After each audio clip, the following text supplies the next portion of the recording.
সুমন বাংলাদেশ সেনাবাহিনীর একজন তরুণ অফিসার। ইউনিফর্মের ভাঁজে ভাঁজে তার শৃঙ্খলা, চোখের দৃঢ়তা আর হৃদয়ের গভীরে দেশপ্রেমের সঙ্গে লুকিয়ে থাকা এক নরম ভালোবাসা। সাদিয়া শান্ত স্বভাবের, সংবেদনশীল এক মেয়ে। চোখে তার স্বপ্ন, কথায় মায়া আর অপেক্ষায় ভরা এক অদ্ভুত শক্তি।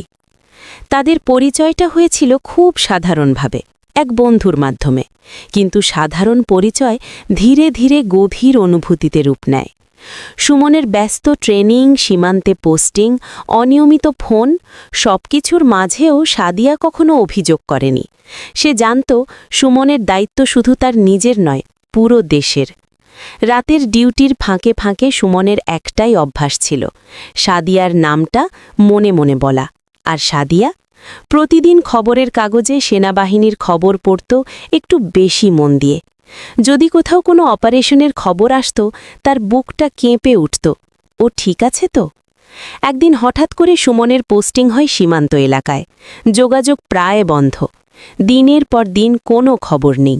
সাদিয়ার চোখের পানি শুকায় না, তবুও সে ভেঙে পড়ে না, কারণ সে জানে সুমন দুর্বল নয়, আর তার ভালোবাসাও দুর্বল নয়। দীর্ঘ ৩ মাস পর হঠাৎ এক রাতে ফোন আসে। ওপাশ থেকে পরিচিত সেই কণ্ঠ, সাদিয়া, আমি ঠিক আছি। সাদিয়া কিছু বলতে পারে না, শুধু চোখ বেয়ে পানি নামে। সেই কান্না ছিল ভয়ে কাটার, অপেক্ষা শেষ হওয়ার আর ভালোবাসা বেঁচে থাকার কান্না। ছুটিতে ফিরে সুমন যখন প্রথমবার সাদিয়ার সামনে দাঁড়ায়, কোনো কথা লাগে না, নীরবতার মাঝেই সব বলা হয়ে যায়। সুমন শুধু বলে, আমি দেশের জন্য দায়িত্ব পালন করি, আর তুমি আমাকে বাঁচিয়ে রাখো। সাদিয়া হালকা হাসে, চোখ ভেজা।